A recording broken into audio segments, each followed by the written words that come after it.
पन्नगे च सुरेन्द्रे च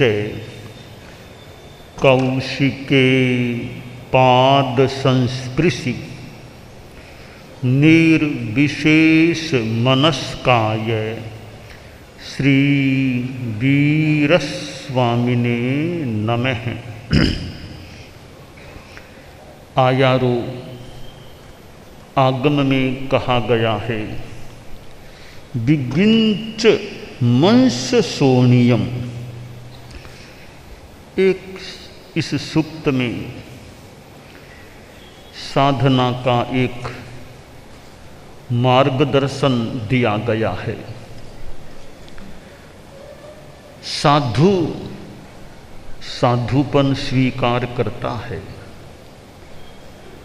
कई बालक साधु बन जाते हैं, कई युवा अवस्था वाले साधु बनते हैं, कई 70-75 पार वाले भी, वृद्धावस्था वाले भी साधु बन सकते हैं। साधु जीवन में संयम की साधना करणीय होती है और संयम की साधना में जो बाधक तत्व लगे उनसे दूर रहने का भी प्रयास वांछनीय है। साधना में एक बाधा है कि शरीर का ज़्यादा उपचित होना, मांस शोणित का आधिक्य होना, शरीर खूब हृष्ट पुष्ट हो जाना। यहाँ दो बातें होती हैं। एक और कार्य करने का, साधना करने का साधन भी शरीर है, दूसरी ओर यह शरीर साधना में कहीं बाधक भी बन सकता है। तो एक संकड़ी गली या बीच के रास्ते से गुजरना होता है कि शरीर मेरा सक्षम भी रहे, कार्यक्षम रहे और साथ में साधना में बाधा भी पैदा न हो।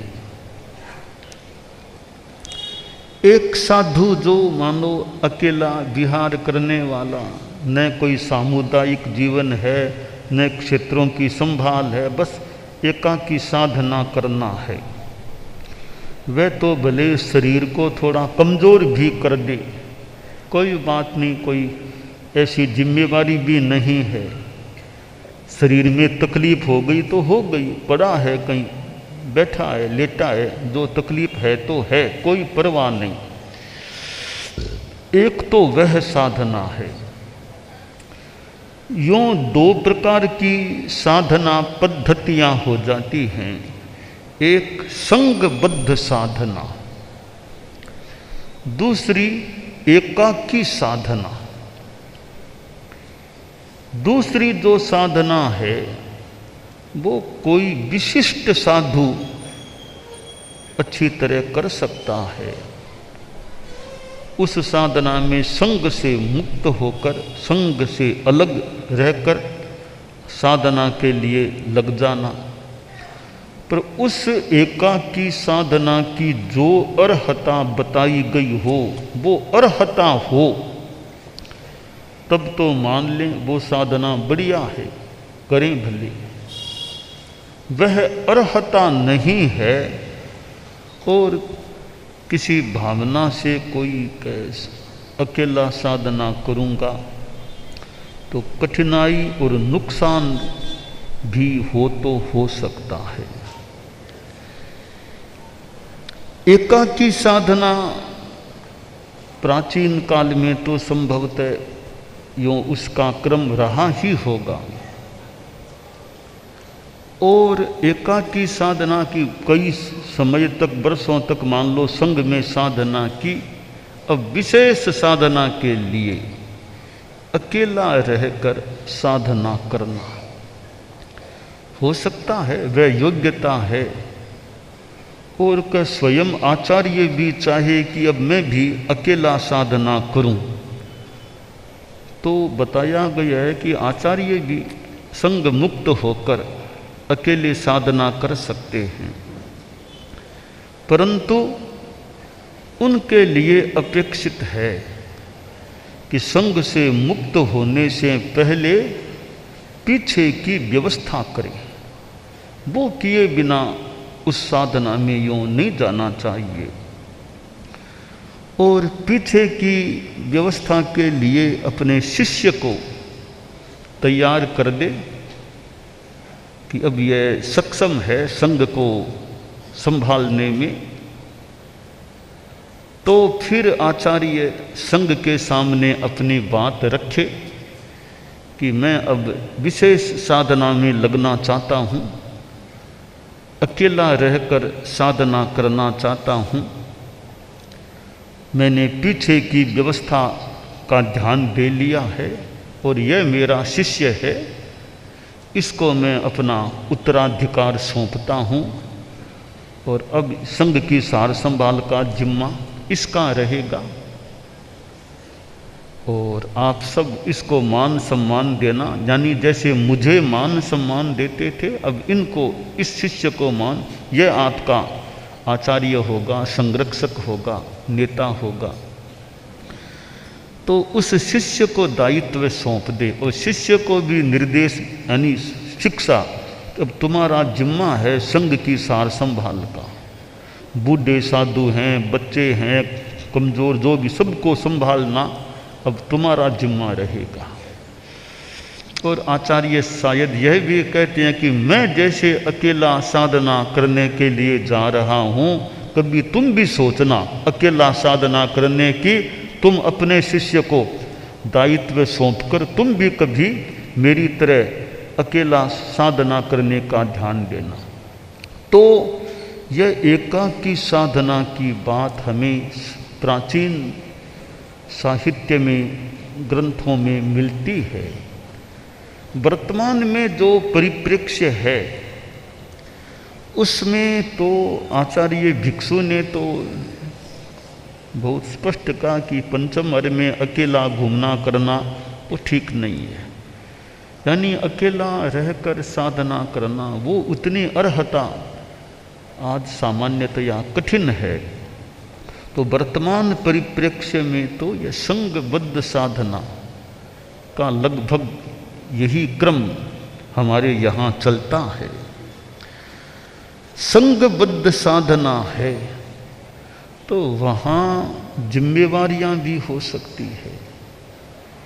किसी साधु की कोई जिम्मेवारी, किसी साध्वी की कोई जिम्मेवारी है, वृद्धों की, रुग्णों की सेवा करने का भी कार्य है, बाल मुनियों की भी सेवा करना।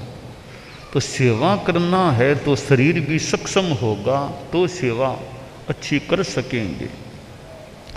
इसलिए भी शरीर मेरा स्वस्थ भी रहे, शरीर मेरा सक्षम भी रहे और मेरी साधना भी अच्छी चले, उसके लिए यह जो आयारों में कहा गया है, विगिंच मंस सोनियम, मांस और रक्त का विवेक कर, मांस और रक्त का उपचय मत करो, इतना उपचय मत होने दो कि तुम्हारी साधना में विकृति आ जाए।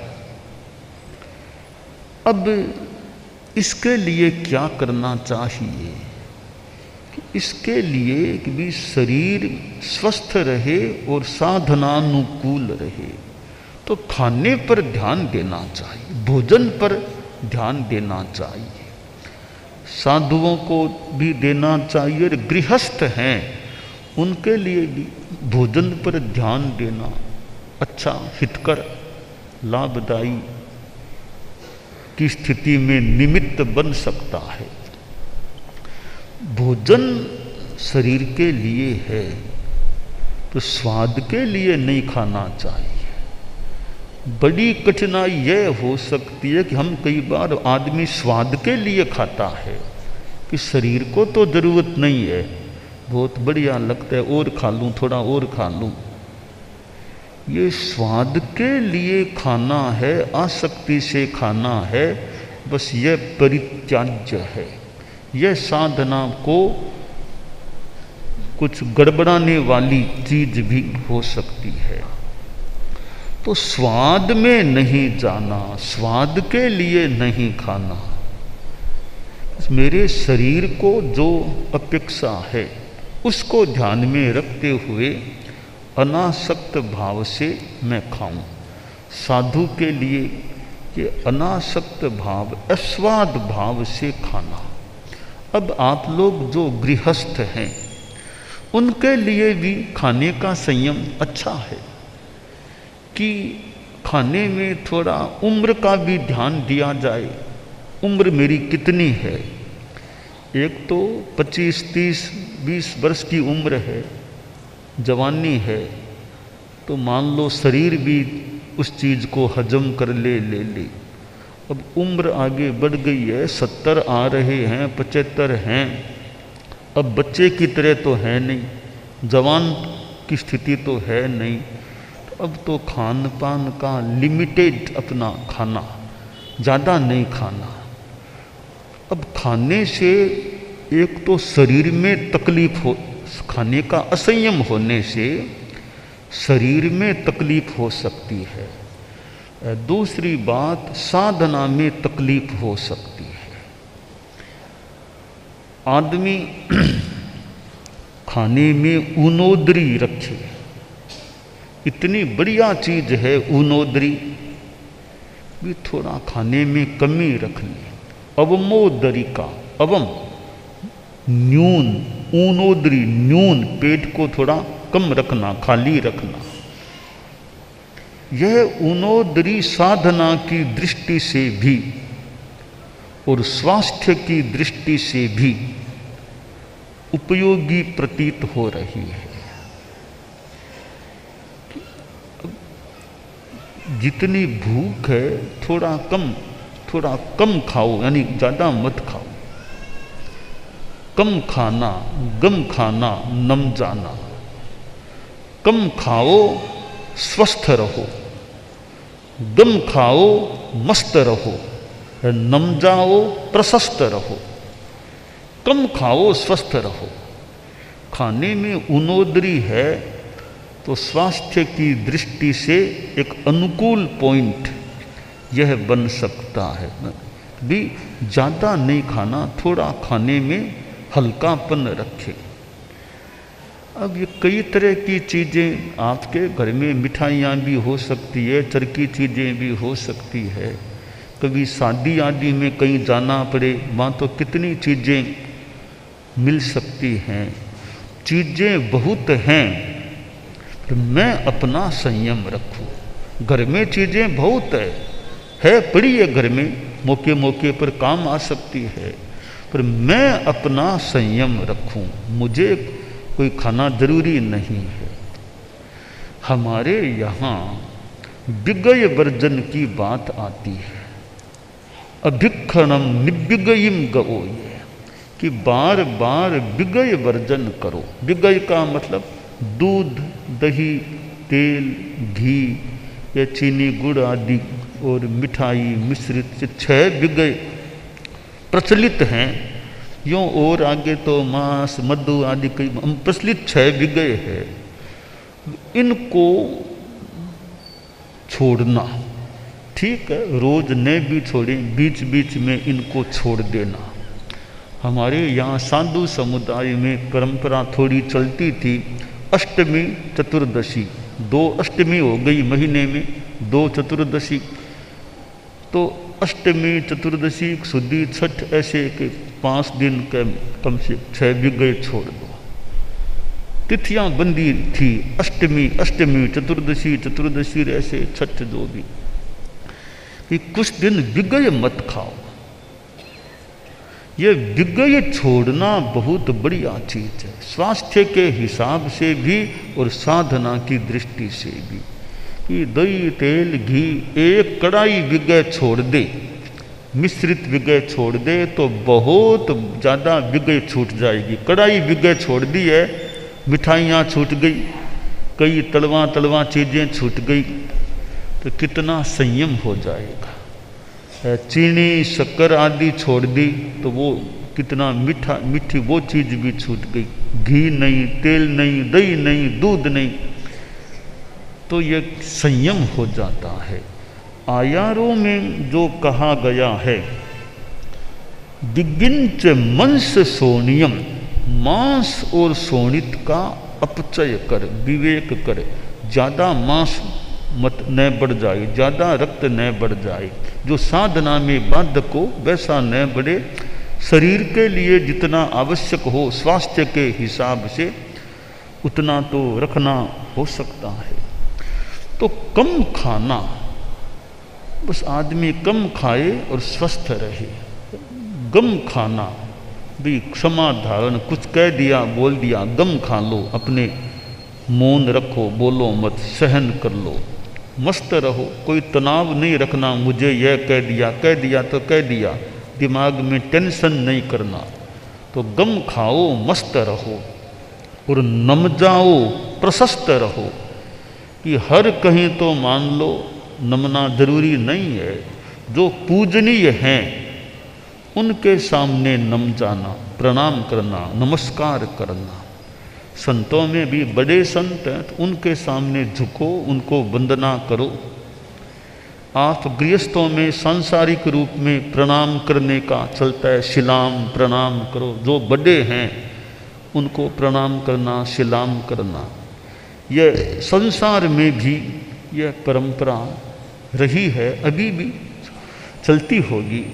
ये बड़ों को प्रणाम करना यह सांसारिक रीति रिवाज है। साधु परंपरा में भी है कि बड़ों को वंदन करना, नमस्कार। जो तुमसे बड़े हैं दीक्षा में उनको वंदना करना। तो नम जाओ, बड़ों के सामने नमो और प्रशस्त रहो, अच्छे रहो। भी नमने वाला है, प्रणाम करने, कोई अहंकार में रहे, झुके नहीं। जो वंदनीय हैं उनको वंदन भी नहीं करते, तो यह थोड़ी एक अहंकार की चीज हो सकती है। आचार्य श्री तुलसी परम पूज्य गुरुदेव, वे भी बड़े संतों को वंदना करते थे। कई बार भी बड़े संत यों चतुर्मास करके, चतुर्मास के बाद रास्ते में वो सामने आ जाते तो क्वचित मैंने देखा गुरुदेव रास्ते में रोड के ऊपर भी नीचे बैठ करके बड़े मुनिवर को वंदना करते थे। पक्षी और आती तो वो संतों को यूं वंदना कर खमत खामना करना। पहले बहुत ज़्यादा कई बड़े संत होते थे तो कईयों को भी पक्षी आदि के दिन यूं निकट वो आ जाते, उनको वंदना करते। तो आचार्य श्री थे हमारे संघ के, वे भी पट्ट से नीचे जमीन पर विराजे हुए बड़े संतों को वंदना करते थे। तो यह हमारी रीति है, वंदना करना। रत्नाधिक है उनको वंदन करना, अच्छा है, बड़ों को वंदना करें। संस्कृत में कहा गया है, अभिवादनशीलस्य नित्यं वृद्धोपसेविनः चत्वारि तस्य वर्धन्ते आयुर्विद्या यशो बलम। कि जो अभिवादन करने वाला होता है, वृद्धों की सेवा करने वाला है, उसके विकास होता है, आयुष्य अच्छा हो सकता है, विद्या बढ़ती है, यश बढ़ता है, बल बढ़ता है। तो जो हमारे लिए वंदनीय हैं उनको सम्मान देना, वंदना करना, यह एक हमारे हित के लिए अच्छी चीज बन सकती है। तो कम खाओ, स्वस्थ रहो, गम खाओ, मस्त रहो, नम जाओ, प्रशस्त रहो। हाँ, हर कहीं भले न झुके कि मुसीबतों के सामने उस कायर होकर के न झुके कि मुसीबत आ गई तो आ गई, कोई काम करना, विघ्न बाधा आ गई थोड़ी, काम छोड़ दो, तो वो उस रूप में नहीं झुकना। पर और बड़े हमारे हैं, योग्य हैं, उनके सामने हम झुकें, वंदन करें। तो आयारों में जो कहा गया विगिंच मंस सोनियम, ये साधना की दृष्टि से तो सूत्र है ही, और स्वास्थ्य के हिसाब से भी खाने का संयम रखना, जिह्वा आस्वाद में आसक्त नहीं हो जाना। तो गृहस्थ जीवन में भी खाने का संयम रखना, और ये तपस्या है। कोई आयम्बिल करता है, एकासन करता है, उपवास करते हैं, तो संयम हो जाता है। कि आयम्बिल है कि दवाई भी साथ में ले लूँ क्या, कि आयम्बिल करो तो टेबलेट फिर नहीं ले सकते। आयम्बिल में तो वो एक धान वो लेने का है, और कुछ भी। आयम्बिल के साथ के मेरे तो टेबलेट रोज़ लेने की है, बीपी की है, हार्ट की है, तो आयम्बिल करूं, साथ में एक टाइम में खाना पर साथ में टेबलेट ले लूँ, तो टेबलेट भी आयम्बिल में नहीं ली जा सकती। तो आयम्बिल नाम मत दो, जितना संयम करो उतना बढ़िया है। आयम्बिल नाम न देकर ऐसे ही जितना संयम, आयम्बिल के साथ में दवाई लेने की निर्दिष्ट व्यवस्था नहीं है। तो ये तपस्या होती है, इसमें संयम भी हो जाता है। अब देखिए कि उपवास किया और अब पालना भी करना है, तो ठीक है, उपवास किया वो बहुत अच्छी बात है, उपवास किया। उपवास के पालने में आदमी यूँ तो जो चाहे वो खा ले, जो रुचि है जो खा ले। तो एक दिन उपवास करना और एक दिन खाना, तो वह एक दिन नहीं खाना है, उपवास करना वो धर्म की चीज़ है जो गृहस्थों के लिए। पर जो पालने में खाएंगे वो ऐसे अपेक्षा की पूर्ति मान लें। उपवास करना धर्म है, पालना कराना धर्म नहीं। तो प्रश्न हो सकता है कि साधु लोग पालने में गोचरी क्यों जाते हैं? वो तो तपस्या की संपन्नता हुई, खाने का उसमें गोचरी क्यों जाते हो? कि वो तो पालने को समर्थन नहीं है क्या? पालने में क्यों जाए? कोई कहे कि महाराज आज पालना कराने पधारना, आप आज मुझे पालना कराने के लिए आना। हम पालना कराने के लिए साधु को नहीं जाना, वो तो भिक्षा गोचरी के लिए जा सकते हैं। पालना कराना साधु का काम नहीं है। साधु तो मंगल पाठ बोल दे, आपके गोचरी कर ले। पालना तो आप जाने, आपके परिवार आदि के लोग। पालना कराना साधु का काम नहीं। हाँ, गोचरी कर सकते हैं। तो वहाँ के गोचरी गए हैं कि हमारी अनुमोदना, तो आपने इतनी तपस्या पूरी कर दी, इस तपस्या की अनुमोदना है। पालना तो व्यवहार है, अपेक्षा है। तो ये तपस्या है, उसमें कितना संयम होता है। और अभी कितने लोग तपस्वी आते हैं, तपस्या का प्रत्याख्यान लेते हैं, कईयों की संपन्न हुई है हो। तो ये तपस्या करना, और चतुर्मास का समय है। वो हमारे मुनि जी नवरंगी की बात कह रहे थे, नवरंगी। अब नवरंगी में कितने नाम लिए, वो सब ध्यान देने की बात। नवरंगी है तो 9 चाहिएंगे ना, कम से कम 9 करने वाले, 9 8 करने वाले, 9 60 करने, 9 होंगे तो नवरंगी होती है। तो ये जो भी तपस्या है वो एक साधना का अंग होती है। तो यह आयारों में जो कहा गया विगिंच मंस सोनियम, इसका खाद्य संयम है। तो यह मंस सोनियम सीमित रहने की बात हो तपस्या करें, खाने का संयम रखें, अपने शरीर का भी हम साधु लोग ध्यान रखें, तो हमारी साधना में शरीर सहायक रह सके और शरीर का हम उपयोग भी अच्छा कर सके। दोनों दृष्टियों को ध्यान में रखते हुए हमें भोजन के संयम पर ध्यान देना चाहिए।